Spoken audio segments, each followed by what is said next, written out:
planteado como dos momentos, tal y como me propuso Carlos.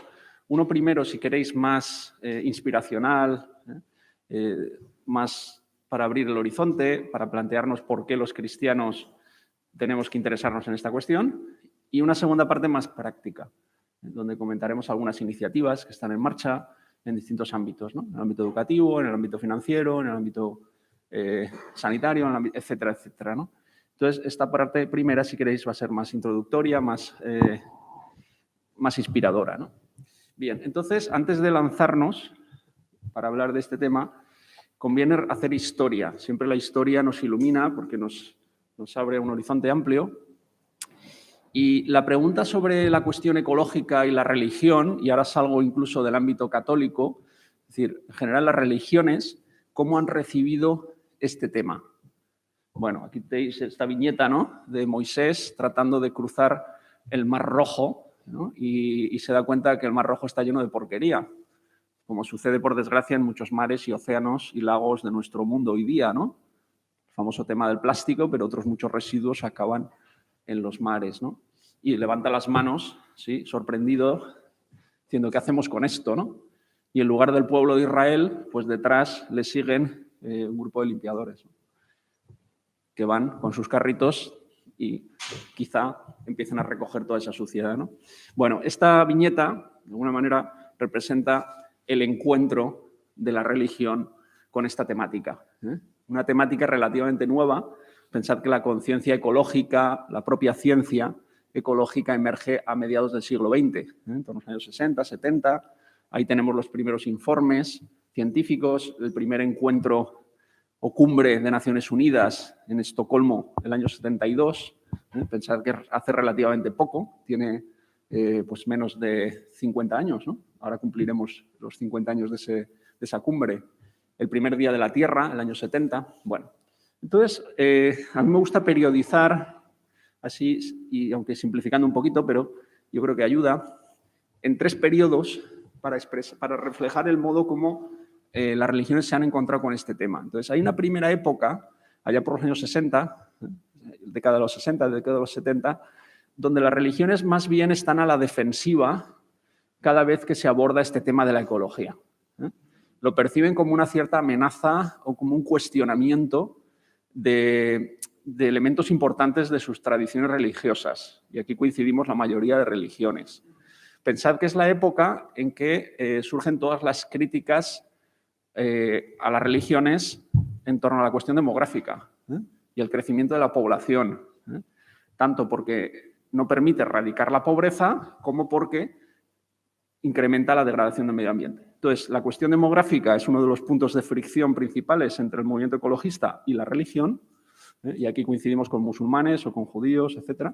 Claro, va a ser uno de los elementos que haga que la religión, por los años 60-70, diga, oye, este es algo sospechoso, ¿no? Es algo que nos cuestiona, y valores básicos como es la dignidad humana, ¿no?, etcétera. El valor de la vida. Bueno, en torno a los años 80 hay un cambio de actitud o en el modo de posicionarse la religión frente a esta nueva corriente cultural, ¿no? Y podríamos decir que se inaugura una fase más de tipo reflexivo. Se pasa de la apologética a la reflexión. Entonces, se inician, por ejemplo, muchos estudios de tipo teológico y bíblico sobre los fundamentos escriturísticos de la ética ambiental. Se empieza a dialogar con las distintas corrientes. Es decir, no se percibe solo como una amenaza, sino también como una oportunidad para volver a la tradición y para reflexionar sobre temas importantes, ¿no? Y dicen, aquí hay algo más, hay algo valioso, ¿eh? No solo es algo que nos cuestiona como creyentes, sino que hay algo valioso que hay que escuchar. Y se inicia ese periodo más de tipo reflexivo. Y podríamos decir que en el siglo XXI, las últimas 2 décadas, que es precisamente cuando aparecen muchos de los grandes documentos de posicionamiento confesionales, Encíclica Laudato Si, 2015, en el caso de la Iglesia Católica, pero en otros ámbitos religiosos, el patriarca Bartolomé I, rabinos, el Dalai Lama, es decir, líderes religiosos en torno a esas primeras décadas del siglo XXI empiezan a posicionarse, a escribir cartas y documentos definiendo cuál es la posición de su confesión religiosa respecto a este tema en un tono mucho más propositivo. Es decir, después de esa época, digamos, de reacción y de reflexión, viene una época en la que la religión contribuye al debate, se posiciona, acuden a las grandes cumbres internacionales. Les dicen los líderes religiosos a sus fieles, este tema es importante, hemos de introducirlo en nuestras catequesis, en nuestros sistemas educativos, en nuestro día a día. Y así es un poco donde nos encontramos, yo creo, ahora. Hemos ido pasando, ha habido como 3 olas en esa relación religión-ecología. Bien. Y hoy nos encontramos con esa formulación, ¿no?, que es la que ha elegido, en el caso de la Iglesia Católica, ¿no?, la que hemos elegido, ¿no?, de concebir el mundo creado como una casa común, expresión conocida yo creo por todos, ¿no?, que refleja la importancia de este tema, ¿no? Es la casa que habitamos y por tanto hemos de cuidarla. Han sido como las 2 palabras clave que articulan un poco el discurso católico, ¿no? El cuidado de la casa común. Y además tiene ahí un componente mnemotécnico, ¿no? CCC, cuidado de la casa común. Bien, y entonces esta cuestión, la cuestión de la conversión ecológica, en los años 60 no se planteaba, porque os decía que eso se percibía como una amenaza y como algo sospechoso. Es una expresión que viene después, según pasa el tiempo, y que no proviene de ámbitos católicos. Los primeros que formulan la necesidad de una conversión católica son teólogos ortodoxos, orientales, donde la encontramos primero es en textos, por ejemplo, de nuevo, del patriarca Bartolomé I, y también en las iglesias protestantes, en la Comunión Mundial de las Iglesias. Y en esto pues hay que reconocer con sinceridad que la Iglesia Católica llega un poco después, quizá llega mejor, pero llega después. Y hay otro tipo de expresiones también muy fuertes en sentido teológico, como es la de pecado ecológico, que no utiliza el Papa explícitamente en ninguno de sus documentos, aunque deja a entender que eso existe, pero sin embargo los ortodoxos sí que usan con claridad y de forma muy directa, ¿no? Ellos hablan de que hay un pecado ecológico, ¿no? Y en eso los católicos quizás somos más cautos a la hora de usar esas expresiones, ¿no? Bueno, en cualquier caso sí que parece que hay una convergencia, al menos en el mundo cristiano, ciertamente, hay una convergencia que señala en esta dirección. Es decir, esto de la ecología no es una moda, no es solo una amenaza, aunque habrá que purgar algunos elementos, es una realidad presente, es un tema urgente que hemos de tomarnos en serio y que requiere cambios en nuestro modo de funcionar, en nuestro modo de pensar, en nuestro modo de rezar, en nuestro modo de organizarnos.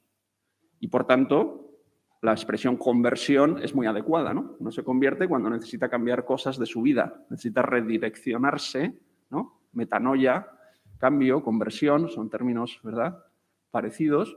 Bueno, ¿y esto qué supone? ¿Qué plantea la Iglesia? ¿No? Porque plantea preguntas nuevas, ¿no? Igual que allá por el siglo XIX la industrialización planteó nuevas cuestiones al pensamiento social cristiano, y entonces surge la doctrina social como respuesta a esos grandes debates ideológicos entre el marxismo y el liberalismo, el capitalismo, y hay una reflexión y hay propuestas que emergen de ahí, ¿no?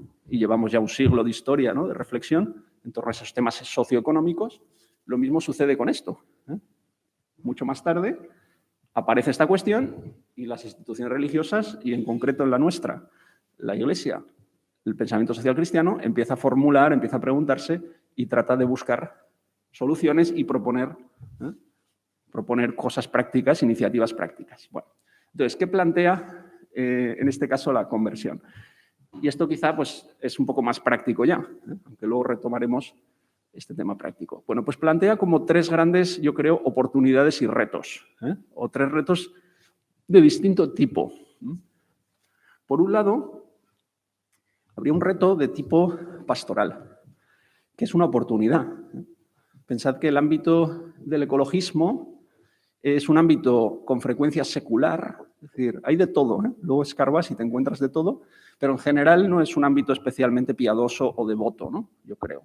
No sé qué experiencia tenéis vosotros, pero la imagen que tenemos del activista de Greenpeace, ¿no?, de Ecologistas en Acción, normalmente no es, pues eso, una persona de misa dominical, ¿no?, por decirlo en lenguaje coloquial.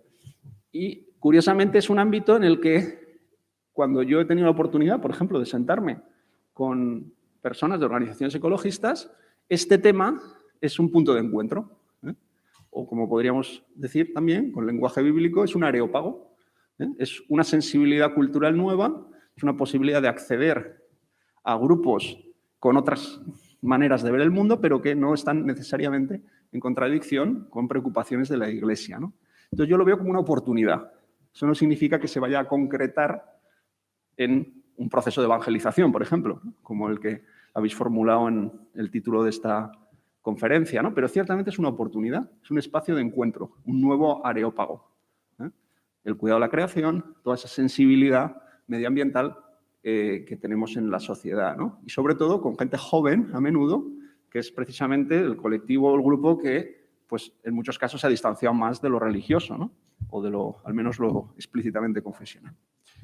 Luego también habría otra oportunidad, yo creo, fruto de este encuentro entre el ecologismo contemporáneo y la religión o el cristianismo, que sería una oportunidad de tipo teológico. Ya he mencionado antes de pasada, en ese segundo periodo, la reflexión teológica que se hace, ¿no? La vuelta a las escrituras, la reflexión de tipo ético, que sirve para abordar la nueva temática, ¿no? Y entonces aquí hay una oportunidad y, de hecho, esto, pues hay un montón de monográficos, jornadas de facultades de teología, la asociación bíblica, etcétera. O sea, hay un montón de iniciativas de tipo más, si queréis, académico, intelectual, que buscan redescubrir en la escritura, en nuestra tradición y en el propio magisterio, la fundamentación, ¿no?, de la conversión ecológica, ¿no?, o de la opción eclesial por este tema nuevo, ¿no?, que ha aparecido.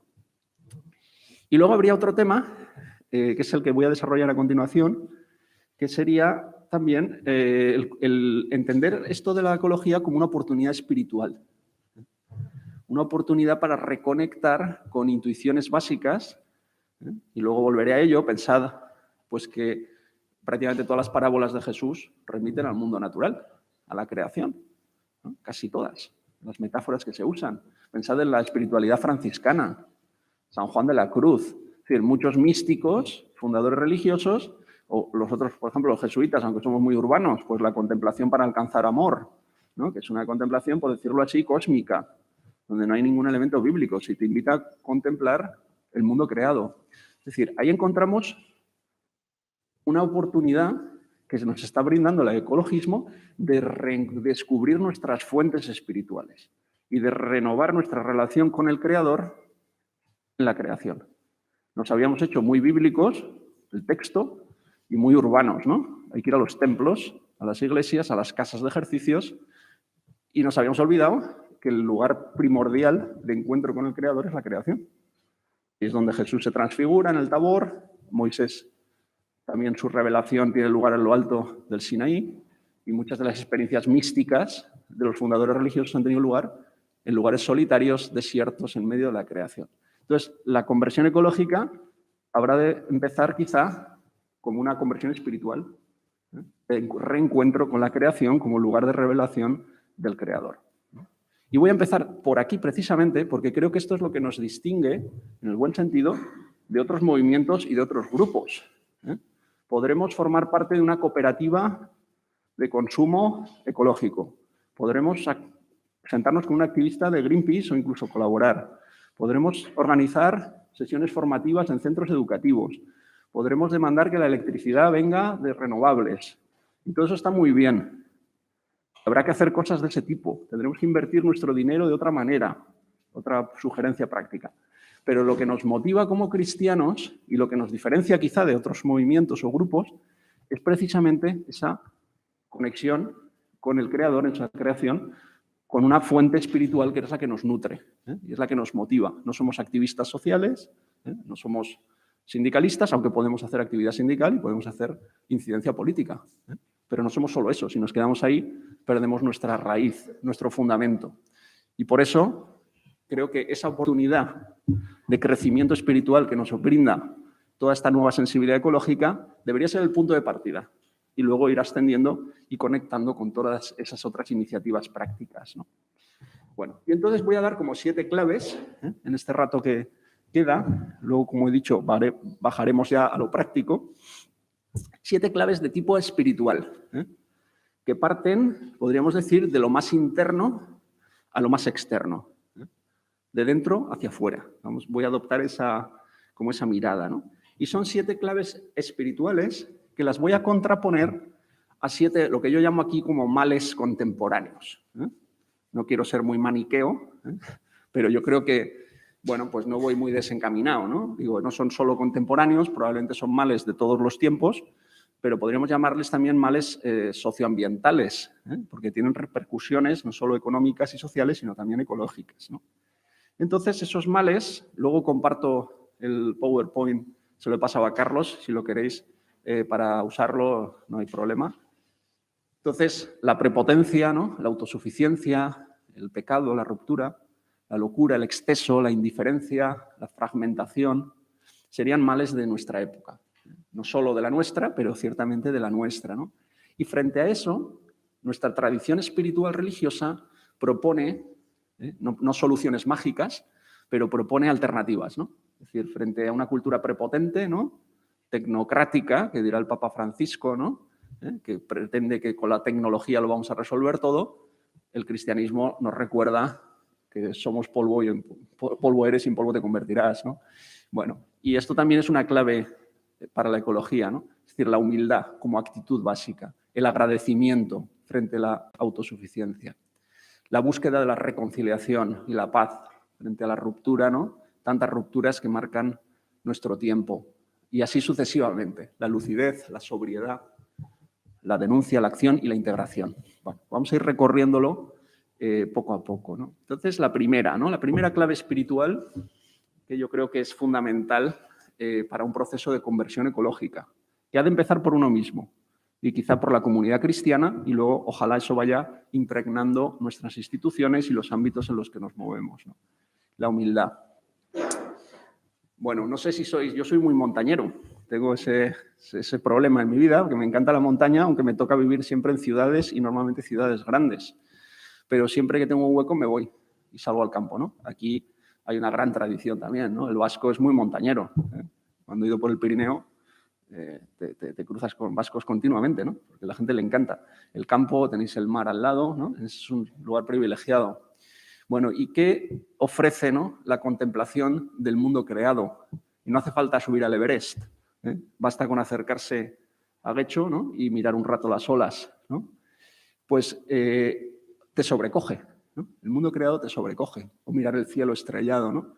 O una tormenta, ¿no? Hemos perdido mucho del contacto con la naturaleza, venimos de una sociedad agraria, rural, ganadera, y en poco más de 50 años nos hemos hecho urbanos, ¿no?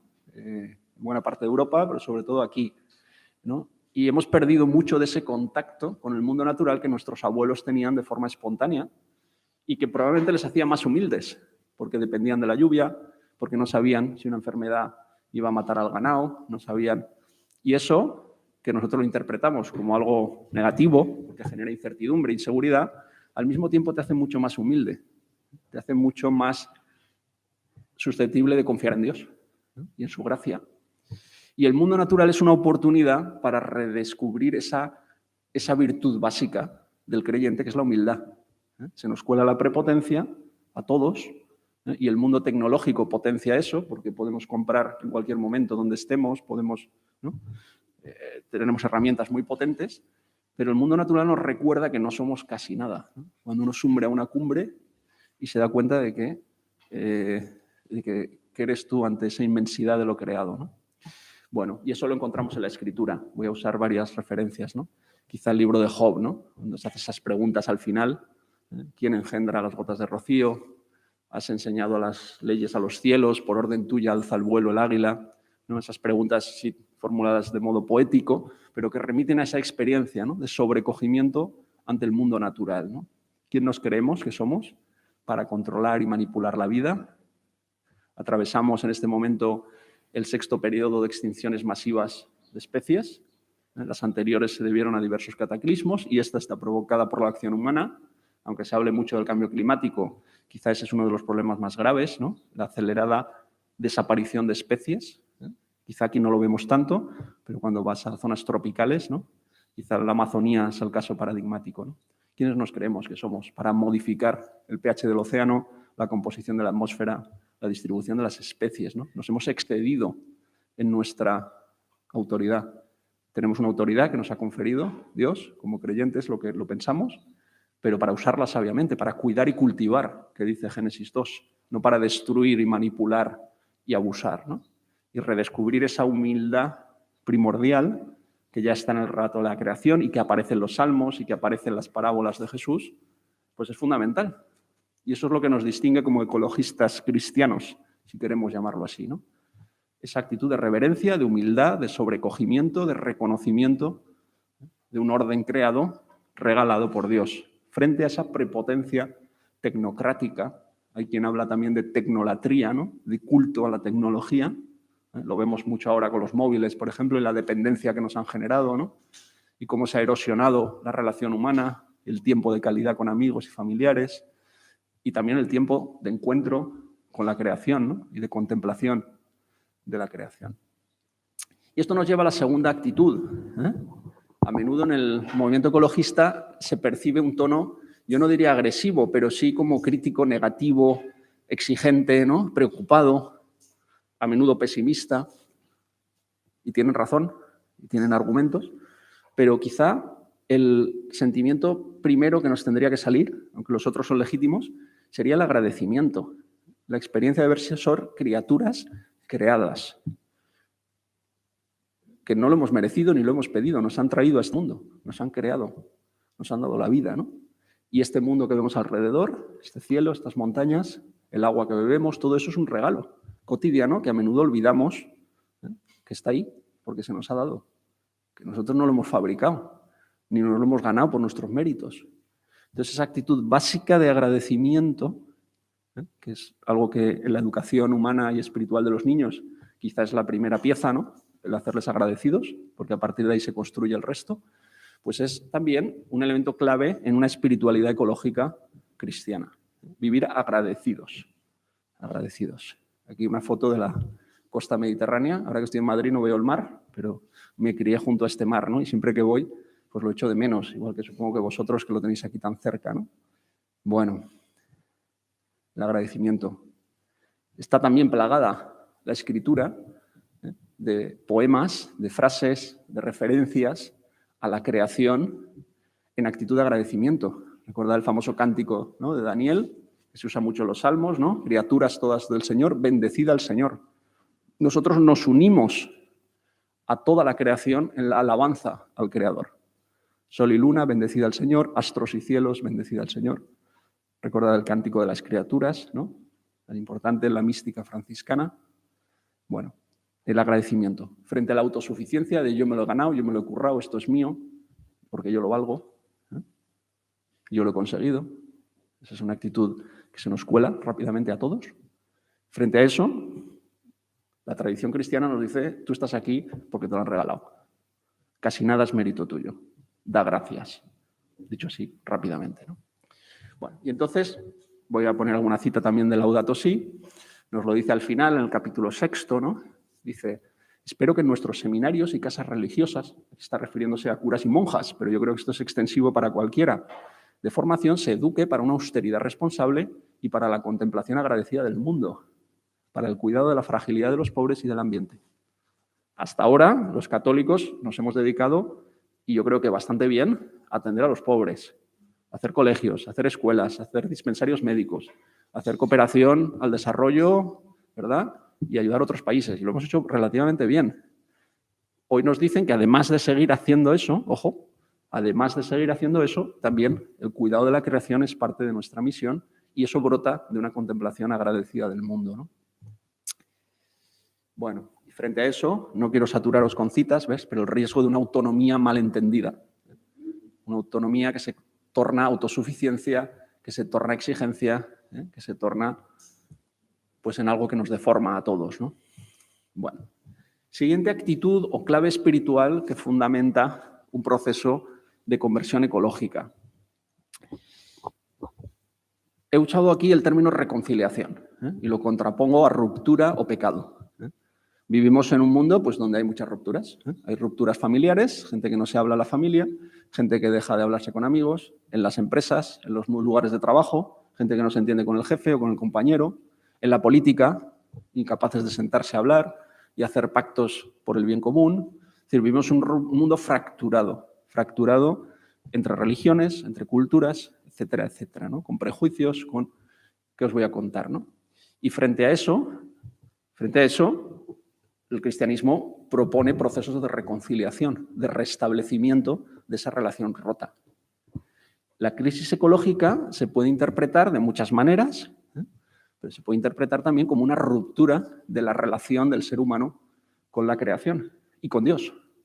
Pensad que las plagas de Egipto, las sequías, las hambrunas, son interpretadas ya en los profetas como la consecuencia de un pecado, de la infidelidad del pueblo de Israel o del pecado cometido contra el hermano. Eso tiene unas consecuencias cósmicas. Entonces, la creación, por decirlo así, queda afectada. Y en ese sentido es muy moderna la Biblia, ¿no? Muy moderna, aunque no hubiese en esa época un conocimiento científico de cuáles eran los procesos, ¿no? de funcionamiento de los ecosistemas, pero sabemos que el tipo de relación que establecemos acaba contagiando otros ámbitos, ¿no? Lo que nos sucede entre las personas y lo que sucede entre Dios también sucede y tiene que ver con la creación. Hay como un triángulo de relaciones, ¿no? Dios, el prójimo y la creación. Y nosotros estamos en medio. Y si cualquiera de esos vértices queda afectado, eso trastoca también los otros dos, ¿no? Bueno, entonces, frente a esa ruptura, se plantean procesos de reconciliación. Una frase muy bonita de Francisco, de nuevo, echando mano de las Escrituras. Pensad el diluvio también es consecuencia del pecado, ¿eh? Las sequías, la expulsión del jardín, todo, del Edén. Dice, estas narraciones sugieren que la existencia humana se basa en tres relaciones fundamentales, estrechamente conectadas. La relación con Dios, con el prójimo y con la tierra. Acordaos de ese triángulo que os he dicho. Según la Biblia, las tres relaciones vitales se han roto, no solo externamente, sino también dentro de nosotros. Esta ruptura es el pecado. No habla de pecado ecológico, pero lo deja entender. Lo deja ahí como botando la pelota para que chutemos luego nosotros. Es decir, lo que hacemos al hermano y lo que hacemos a Dios, las ofensas a Dios, eso tiene repercusiones también en la creación. Y lo que hacemos a la creación afecta al hermano, y eso lo sabemos muy bien. Si una explotación minera se hace en la cuenca alta del Amazonas y no se toma en consideración a las poblaciones que viven abajo, pues acaban contaminando esas aguas, ¿no? O si cortamos los bosques, eso tiene consecuencias sobre el clima o sobre la población local, ¿no? Bueno, la reconciliación, ¿no? Eso es un elemento, yo creo, distintivo a la hora de plantear la cuestión ecológica, ¿no? Un cristiano lo plantearía como un proceso de reconciliación, no solo mejorar la eficiencia energética o legislar para que las administraciones públicas reciclen o declaren un espacio natural, que habrá que hacerlo. Pero nuestra perspectiva como cristianos brota de esta visión del mundo, ¿no? Y quizá la clave que luego habrá que traducir si nos sentamos con un político o con alguien de Greenpeace, no podremos estar hablando de mística, de agradecimiento y de reconciliación, pero es lo que nosotros deberíamos de tener en el trasfondo. Y es de donde debería brotar nuestro compromiso, aunque luego acabemos apoyando iniciativas muy concretas, ¿no? Junto a otros. De nuevo Francisco dice, y aquí remite a Francisco de Asís, que inspira esta encíclica, dice, es significativo que la armonía que vivía San Francisco de Asís con todas las criaturas haya sido interpretada como una sanación de aquella ruptura.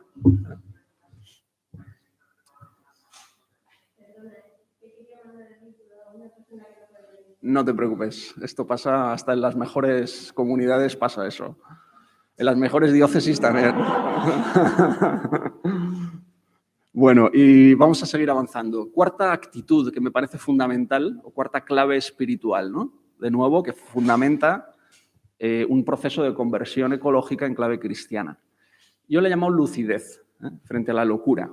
Yo creo que hay elementos culturales en nuestra época que podríamos adjetivar como locos, ¿no? De nuevo, volviendo al ámbito digital, que no lo quiero demonizar porque nos viene muy bien, precisamente ahora nos podemos comunicar y podemos retransmitir, y la tecnología es maravillosa en muchos sentidos, pero al mismo tiempo nos han metido en algunas dinámicas culturales un poco patológicas, ¿no? Obsesivas, etcétera, ¿no? Bueno, y entonces la lucidez. La lucidez, claro, igual es un poco pretencioso decir que los creyentes somos más lúcidos que el resto, no va por ahí, ni muchísimo menos. Ciertamente hay gente muy lúcida que no cree en Dios o que no tienen las mismas convicciones que nosotros, pero sí que creo que la religión nos invita a mirar, a aprender de la historia, por eso la importancia de la memoria en la tradición del pueblo de Israel y también en el cristianismo, a rememorar la experiencia pasada y aprender de ahí, y a mirar al futuro y responsabilizarnos de lo que va a venir después. Esa clave de pensar en los hijos, en los nietos, etcétera, que es también un elemento distintivo religioso muy importante. O sea, esa visión panorámica de la historia y del mundo nos invita en principio a mirar el mundo de forma más lúcida, a no cerrarnos en nuestro pequeño lugar geográfico, en el momento histórico presente, y adoptar una mirada, ¿no?, como digo, más amplia. Bueno, ahí tenéis esta frase, ¿no? Esto fue una manifestación que hubo en Madrid, ¿no?, de esta chica con un cartel. Seguro que los dinosaurios también pensaban que les quedaba tiempo. Ella ha adquirido una mirada, digamos, histórica, ¿no?, diciendo, mira, han pasado cosas antes, ¿no?, y no eran capaces de ver lo que les pasaba porque eran dinosaurios. Nosotros sí, estamos viendo, reaccionemos, seamos lúcidos, ¿no? Yo creo que eso es una de las invitaciones también de la Iglesia en este contexto, y es una de las propuestas. Y aquí podríamos usar también el término de interdependencia. Esto lo tomo del catecismo que es anterior, muy anterior a Laudato Si, pero donde aparece ya esa idea que es central en el pensamiento ecológico, que es la idea de interdependencia o interconexión. Somos sistemas abiertos que estamos intercambiando agua, nutrientes, energía continuamente. Somos parte de una red de relaciones. Bueno, y nos dice el catecismo, la interdependencia de las criaturas es querida por Dios. El sol y la luna, el cedro y la florecilla, el águila y el gorrión, etcétera, etcétera, etcétera. Se basta a sí misma que no existen sino en dependencia unas de otras, para complementarse y servirse mutuamente. Ahora se habla mucho también, ¿no?, la ley de dependencia. Somos dependientes todos, en distintos grados. Lo que pasa es que eso se ve más en el bebé y en el anciano al final de su vida, pero todos, de una manera o de otra, somos dependientes. Y lo somos ecológicamente. No nos damos cuenta de que estamos respirando continuamente, de que necesitamos beber, si no nos morimos en pocos días, necesitamos comer, necesitamos relaciones humanas, necesitamos que nos dé el sol. Somos profundamente dependientes, o mejor dicho, interdependientes, como dice un profesor de la Autónoma que tiene un libro, es interdependientes y ecodependientes, no solo de los seres humanos, sino de la creación, ¿no?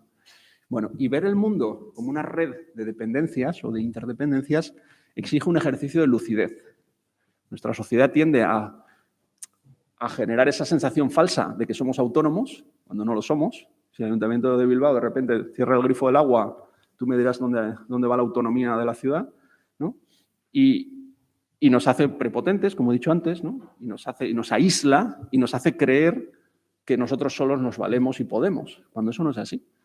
Entonces, esa conciencia de interdependencia, que no es algo negativo, porque todos estamos sometidos y no somos libres, no va por ahí, es un ejercicio de lucidez. Y el movimiento ecologista nos está redescubriendo y reconectando con algo que ya sabíamos, y es que nos dependemos radicalmente de los demás y de la creación. Bueno, y entonces esta es otra, si queréis, otro elemento importante de la espiritualidad, el reconocimiento de nuestra interdependencia. Y esto es un ejercicio de lucidez, que dicho en términos filosóficos y teológicos, tiene que ver con lo que llamamos normalmente la sabiduría, ¿no? Esa dimensión sapiencial, ¿no?, que no quiere decir solo tener conocimientos y manejar información, quiere decir contemplar el mundo de un modo más lúcido, más sabio, más prudente. Bien, vamos a seguir avanzando. Otra contribución o clave que es fundamental en el caso de la ética cristiana y que es la sobriedad. Frente a la acumulación, frente al egoísmo que nos invita a pensar primero en nosotros, a acumular, ¿no?, las religiones, y ciertamente la cristiana, invitan a vivir sobriamente, a vivir bien con lo justo, a no ser codiciosos, a no querer acaparar, digámoslo como queramos.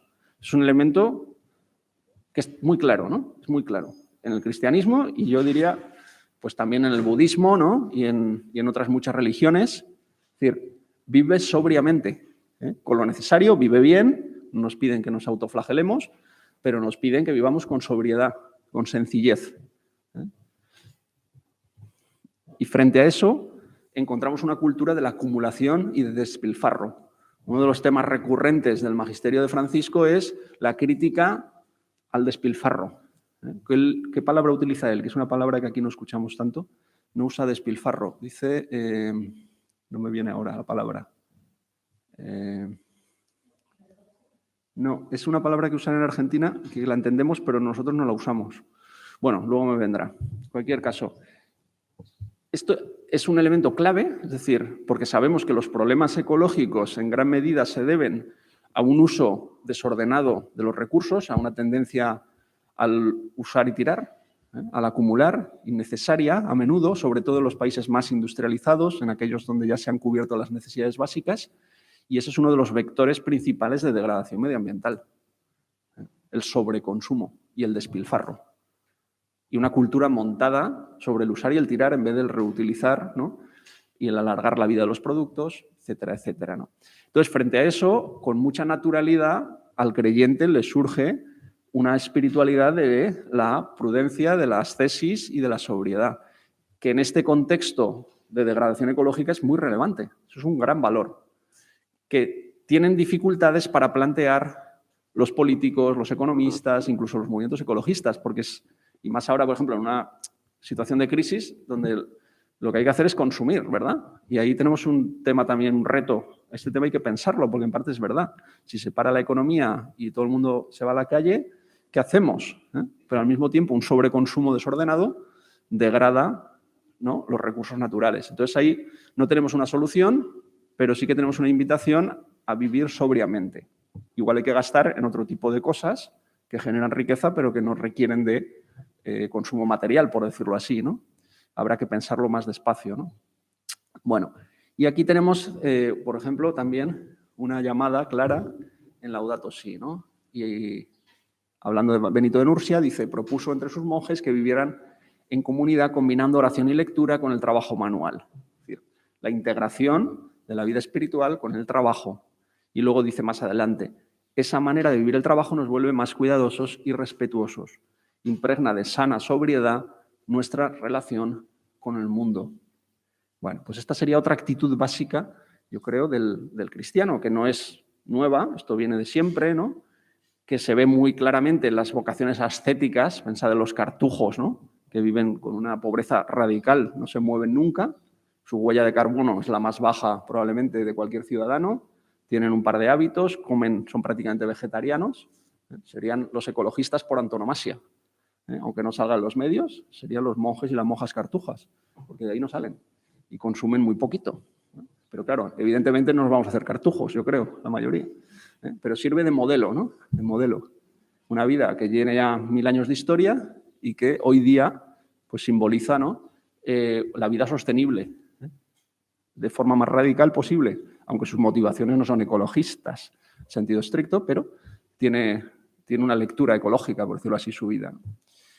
Bueno, y entonces aquí es cuando, de nuevo, echa mano del patriarca Bartolomé y nos dice, al hablar de las tesis, dice, nos propone pasar del consumo al sacrificio, de la avidez a la generosidad y del desperdicio a la capacidad de compartir. Y aquí es como se entiende la ascesis cristiana. Es aprender a dar y no simplemente a renunciar. Y esto va a ser un reto pastoral, cómo plantear la ascesis de una manera positiva, de una manera ilusionante, no como una mera renuncia, no como me voy a fastidiar, no voy a hacer lo que me apetece. ¿Cómo podemos plantearlo de otra manera en positivo, como una experiencia de liberación? Pensar la liberación que supone a veces dejar el móvil 2 horas, ¿verdad?, sin mirar el WhatsApp. Es una forma de ascesis muy, si queréis, muy simple, pero se puede entender como liberación. O tener un día tranquilo, fuera de la ciudad, con amigos o con familiares, para hablar, para comer y para pasear. Eso también es una ascesis respecto a algunas dinámicas que hemos generado en las ciudades. Bueno, entonces, muy importante, yo creo, ese elemento ascético, como clave espiritual fundamental para el cristiano a la hora de plantear estos temas. Luego habría, si queréis, como os he dicho, yendo más de lo interior hacia lo exterior, evidentemente hay una dimensión profética de acción, de denuncia. Y aquí conectamos con el propio Jesús y con los profetas de Israel. Es decir, ante las situaciones de injusticia, ante la hipocresía, ante la falsedad, hay hombres y mujeres que a lo largo de la historia se han rebelado y que han denunciado y que han proclamado, ¿no?, en voz alta que esto no puede ser así. Se han quejado en el buen sentido, argumentándolo y con su propio testimonio de vida. Bueno, pues también ante los problemas ecológicos, los problemas de degradación, de contaminación, de abuso de poblaciones indígenas, etcétera, hay una llamada a convertirnos y a denunciar proféticamente estos procesos, ¿no? Pongo aquí esta imagen, ¿no?, de este joven, ¿no? Salva nuestro planeta, nuestro futuro, perdón. Está como diciendo claramente, ¿no?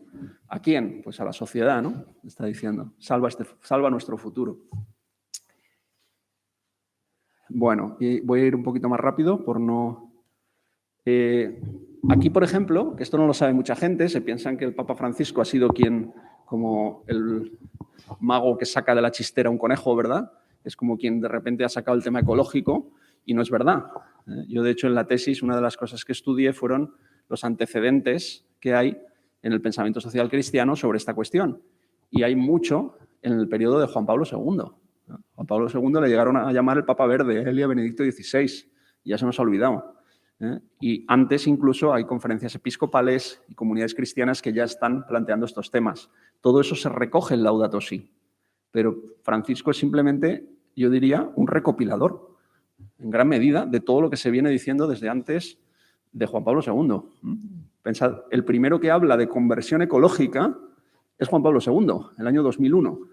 Y dice, tenemos que fomentar y apoyar la conversión ecológica. No es solo una ecología física ocupada en proteger el hábitat de los distintos seres vivos la que corre peligro, también una ecología humana que depende, en primer lugar, de garantizar la salvaguarda de las condiciones morales de las acciones del ser humano en el entorno.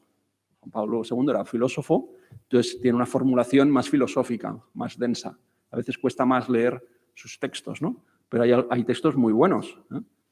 Y aquí ya nos ofrece, hace ya 20 años, un modo particular de acercarnos a esa idea de conversión ecológica. Tenemos que preocuparnos, evidentemente, por el cuidado del planeta, pero eso hacerlo cuidando también la ecología humana, ¿no? Los derechos humanos, la salvaguarda de las condiciones morales que dice él. Bueno, por tanto, hablar, denunciar, pero hacerlo desde esa fundamentación propia que es la de la tradición cristiana. Y luego, por último, pongo aquí una palabra que no sé si es la más adecuada tampoco, que le llamo integración. Vivimos en un mundo muy fragmentado, incluso a nivel académico. Yo que estoy en la universidad, pues todo funciona en departamentos, ¿no?, que a veces entre ellos no se hablan, no porque se lleven mal, sino porque tienen tanto trabajo que cada uno hace lo suyo. Y cuesta mucho hacer cosas conjuntamente y pensar conjuntamente. De nuevo, en el ámbito académico se habla mucho de lo interdisciplinar, pero en la práctica la gente se dedica a su disciplina. Bueno, entonces el gran reto que tenemos, y esto lo plantea también la conciencia ecológica, es el reto de integrar, de conectar, por ejemplo, actores, generar redes para trabajar conjuntamente, abordar de modo interdisciplinar problemas complejos. Voy a poner un ejemplo. La contaminación del aire en Madrid. Ese es el gran tema ambiental, yo creo, de la ciudad de Madrid. Madrid tiene muy buena agua, no tiene problema, tiene un sistema de recogida de residuos, yo creo que cada vez mejor, como en muchos países europeos, pero la solución del problema de la contaminación del aire es un problema enormemente complejo, que tiene que ver con la industria del automóvil, con las calefacciones, con las energéticas, con los hábitos de consumo, con las políticas del ayuntamiento y del gobierno regional, con los ingenieros que innovan y proponen alternativas. Es decir, empiezas a hacer una lista de actores que tendrían que sentarse para hablar y buscar solución a ese tema y de repente te das cuenta de la enorme complejidad, de la enorme complejidad, por tocar un tema. Si habláramos de la deforestación de la Amazonía, pues probablemente nos saldría también una lista enorme, ¿no? Podríamos hacer ese ejercicio. Bueno, y vivimos en un mundo muy compartimentalizado, muy fragmentado a todos los niveles, culturalmente, las asociaciones, los ámbitos académicos, los grupos humanos, ¿no? Y entonces, problemas complejos, sistémicos o globales, como es el migratorio, como es el financiero o como es el ecológico, pues es muy difícil de abordar. No hay actores transnacionales, no hay muchas veces capacidad de abordarlos. La vacuna, por ejemplo, ha sido otro ejemplo, ¿no? Como de repente ahora estamos más o menos avanzando, pero al final cada país ha mirado por sus intereses, el que ha tenido dinero y tiene influencia consigue, etcétera, ¿no? Reto global, no ha habido capacidad ni de contenerlo al principio, ni después abordar esto de una manera justa, equitativa para todo el mundo, ¿no? Aunque la Organización Mundial de la Salud ha lanzado el grito en el cielo una y otra vez, ¿no? Al final ha sido cada bloque, cada grupo, cada país, el que pueda que se salve, ¿no? Como pueda. Bueno, y esto pasa con el tema ecológico, con el tema migratorio, con el tema financiero. Entonces, frente a esa tendencia a la fragmentación, ¿no? Al aislamiento, a la búsqueda de soluciones individuales o grupales, hay una invitación a, de nuevo, mirar en sentido amplio, ¿no? Dice Francisco, y aquí habla, yo creo, del ámbito más, si queréis, del conocimiento, ¿no? Dice, la especialización propia de la tecnología implica una gran dificultad para mirar el conjunto. La fragmentación de los saberes cumple su función a la hora de lograr aplicaciones concretas, pero suele llevar a perder el sentido de la totalidad, de las relaciones que existen entre las cosas, el horizonte amplio, que se vuelve irrelevante. En este sentido, las grandes comuniones espirituales, el Islam, el cristianismo, el judaísmo, el hinduismo, el budismo, aquí tienen una capacidad que no tiene ningún otro actor, ni siquiera China y Estados Unidos. Y es que el ser cristiano te configura como parte de una red global, ¿no? Por decirlo así, y con una visión global, donde uno sale de su ciudad, de su barrio, de su país, y mira mucho más allá, en principio, ¿no? Eso es lo que nos configura como creyentes. Es más, deberíamos ser sobre todo, ¿no? Creyentes, y luego lo otro que es quizá más anecdótico, ¿no? O más contextual. Bueno, y entonces, frente a estos temas globales, las grandes comunidades religiosas nos pueden ofrecer una identidad más global y también una visión más global. Y ojalá eso fuera como una contribución religiosa para articular respuestas más globales frente a estos temas. No sé si consigo explicarme con claridad, ¿no? Es como una intuición, ¿no? Frente a este mundo fragmentado y quizá el viaje del Papa, ¿no? Estos últimos viajes, que se junta con los grandes líderes religiosos del chiismo, del sunismo, va a Oriente, lo que intenta es hacer eso a nivel confesional, ¿no? Pues problemas como es el de la violencia, problemas como son los de las migraciones, que él ha prestado mucha atención. Su intuición es que las grandes comuniones religiosas tienen que trabajar y cooperar juntas. Bien, ¿cómo vamos de tiempo? Yo ya estoy acabando. Si queréis lo puedo dejar aquí o quedan 10 minutos, vale. Bien, entonces, para resolver problemas complejos, como es este, que es uno de ellos, no es el único, el ecológico, pues vamos a requerir de una mirada integral. Por eso, la propuesta del ecologismo, la propuesta católica, es la propuesta de la ecología integral. Ese adjetivo no es casual, ¿eh? Conecta con la tradición del desarrollo humano integral. A lo largo del siglo XX, el pensamiento social cristiano frente a distintas visiones del desarrollo, más estrictamente económicas, propuso un modo más integral, es decir, que se tomasen otras variables en cuenta, no solo la esperanza de vida, no solo el Producto Interior Bruto, no solo la renta per cápita, sino que se tomara en consideración las relaciones humanas, la propia vivencia espiritual, las capacidades, que luego ha dicho otros autores, ¿no? Es decir, y ese concepto de desarrollo humano integral desemboca en la visión de la ecología integral, que es una visión más compleja, más holística, si se quiere, más rica, frente a la tendencia a fragmentar el análisis y a buscar soluciones solo como parciales, ¿no? Bueno, con esto concluyo esta sección. De nuevo, aquí os propongo una tabla síntesis final donde contrapongo esas 7 claves espirituales fundamentales en el proceso de conversión ecológica a la que nos está invitando la Iglesia, que yo les he llamado así: humildad, agradecimiento, reconciliación, lucidez, sobriedad, acción, integración. Serían 7 elementos fundamentales a la hora de plantearnos este tema como creyentes, como comunidad cristiana o como Iglesia universal. Podemos elegir la escala que queramos. Y eso lo podemos poner en diálogo o contraponer a lo que yo he llamado los 7 males ecosociales o 7 dinámicas culturales, ¿no?, que están minando y están erosionando nuestras relaciones humanas y también nuestra relación con la creación.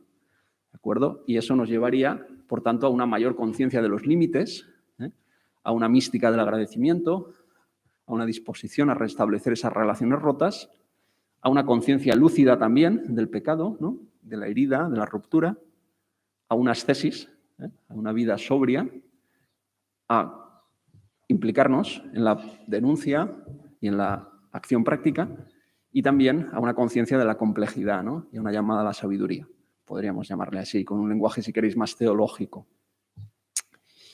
Bien, entonces, voy a echar un trago.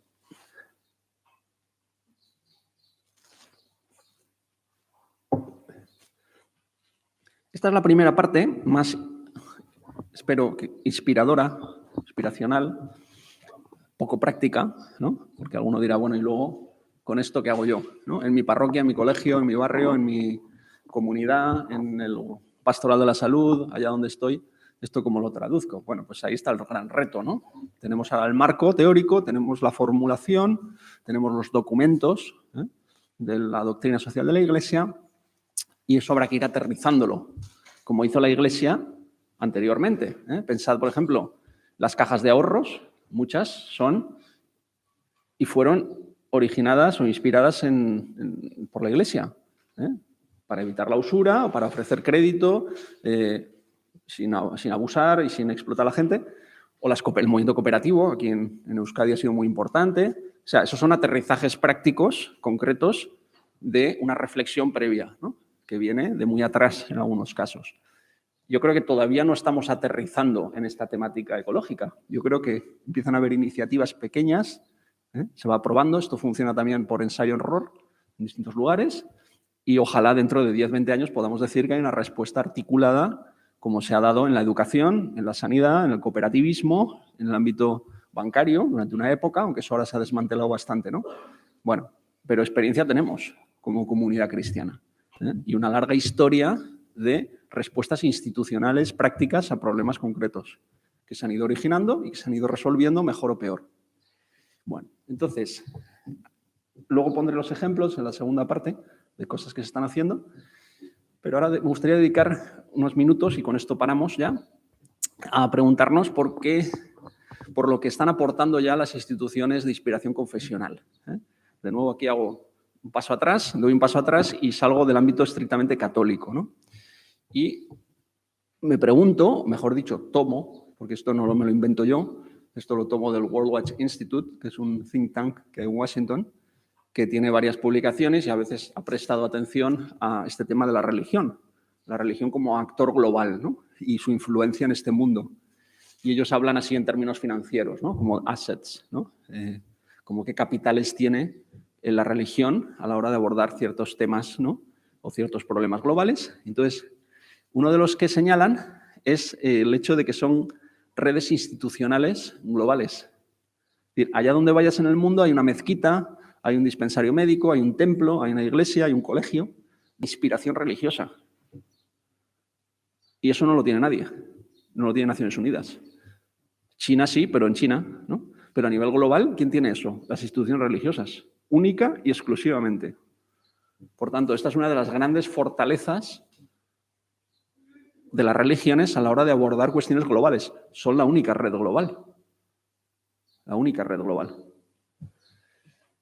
Y relacionado con eso, lo que algunos llaman la capilaridad territorial. Es decir, tú puedes estar en el centro de Nueva York o en el pueblo más remoto y allí tienes una iglesia. Y lo mismo en un país musulmán o en un país hindú, ¿no? Es decir, están en todos los sitios. Y allí donde nadie llega, tienes una referencia a una comunidad religiosa, un templo o una institución de inspiración religiosa, ¿no? De nuevo, eso no lo tiene nadie, ¿no? Por lo tanto, tienes esa gran presencia global, incluso como grandes líderes religiosos, lo que dice el Dalai Lama, lo que dice el Papa Francisco, lo que dice el Ayatollah Khomeini, lo escuchan, y a veces lo escuchan con más atención que lo que dice el político de turno. Por tanto, instituciones globales, enorme capilaridad, presencia local. Eso no lo tiene nadie. Capital financiero e inmobiliario. Mirad dónde estamos, ¿no? El centro de Bilbao no está mal, ¿no? Tener esta superficie aquí. Y como esto hay un montón de lugares. Si cogemos un mapa de las ciudades europeas y vemos quién es el gran propietario inmobiliario, pues después de los ayuntamientos, yo creo que no sería exagerado decir que probablemente es la Iglesia. Y lo mismo en otros países con otras religiones. Es decir, a nivel financiero también se estima que el cuarto inversor global, si tomamos todas las religiones en su conjunto, son el cuarto inversor global. Otro estudio del World Watch Institute, ¿no? Es decir, no estamos hablando de un actor marginal. Si todo ese capital inmobiliario, ese capital financiero, lo ponemos a trabajar, y aquí vendrán todas esas propuestas de banca ética, ¿no? Por ejemplo, de pues, la transición a renovables, mejora de aislamientos, aterrizando a temas ecológicos, pues no es pequeña la influencia que puede tener la religión. Imaginad que todas las mezquitas y todas las iglesias decidieran instalarse paneles solares o comprar, ¿no? Probablemente esto influiría o aceleraría ese proceso de transición.